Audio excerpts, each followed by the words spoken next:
বোতলজাত সয়াবিন তেল নিয়ে অস্থিরতা কাটেনি বাজারে।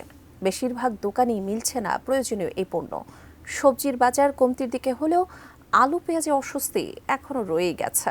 রাজধানীর বিভিন্ন বাজার ঘুরে আরো জানাচ্ছেন মাহাদুর সেকেন্দার। কোম্পানির কাছে আমরাও অর্ডার দিয়ে রাখছি, ওরা বলতেছে যে তেল আসলে আপনারা পাইবেন, কিন্তু আমি আজকে 4 দিন অর্ডার দিয়ে রাখছি, তেল আসে না। বাড়তি দিয়েও কিন্তু দাম পাচ্ছে না বলা যায়, তেল অ্যাভেলেবেল। বোতলজাত সয়াবিন তেল বিক্রেতারাই পাচ্ছেন না, সেখানে ক্রেতাদের ক্ষোভ আরও তুঙ্গে। যা মিলছে তা কিনতে হচ্ছে বাড়তি দামে।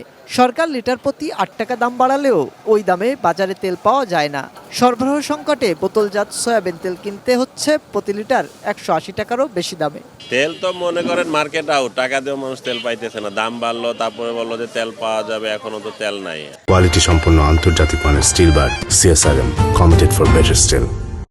শীত জেঁকে বসার সাথে সবজির দামও কমতে শুরু করেছে।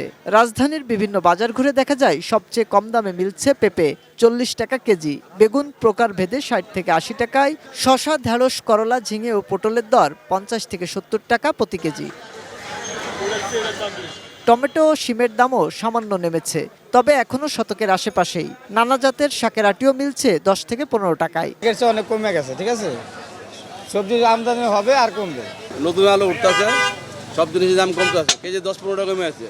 কাঁচামরিচের দামও নাগালের মধ্যে, কেবল আলু এবং পেঁয়াজই এখনো সাধারণ ক্রেতার সন্তুষ্টির বাইরে। একটা কঠোর নিয়ন্ত্রণ ব্যবস্থা যদি রাখা যায়, তাহলে আমি মনে করি আগামী 15 দিনের মধ্যে শীতের সবজির দাম একটা সহনীয় পর্যায়ে আসবে। শীতের সবজিটা এখন আরো কমা উচিত ছিল, সেই হিসাবে কিন্তু এখনো কমেনি।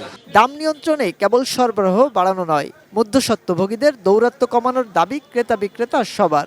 সরবরাহ আছে, এরও সরবরাহ আছে, কিন্তু এগুলা আপনার ঠিক মতো ডিস্ট্রিবিউট হচ্ছে না। মাহাদি সেকেন্দার, ATN নিউজ, ঢাকা।